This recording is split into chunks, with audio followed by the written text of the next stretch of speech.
পাহাড়ি অঞ্চলে কোনো মিষ্টির দোকান দেখেছো? আমি ওই মিষ্টির দোকানটা দেখে জাস্ট ওখানে দাঁড়িয়ে পড়েছিলাম, বাট মিষ্টি খাইনি, জানি না কেমন মিষ্টি হবে না হবে। তাই জন্য আর মিষ্টিটা এখানে কেউ বললো না যে একটু চলো গিয়ে মিষ্টিটা খাই।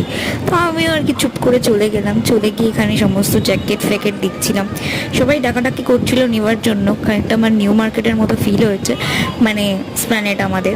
তো তোমাদের বলেছিলাম না চার্চে এসেছি, চার্চের সকালবেলার ভিউটা আমি তোমাদের দেখাইনি, বাট রাত্রিবেলা ভিউটা দেখো জাস্ট। এটা হচ্ছে সিমলা চার্চ, আমাদের সবাইকে জিজ্ঞেস করার পর আমাকে এটাই বললো, যেটার নাম হচ্ছে সিমলা চার্চ।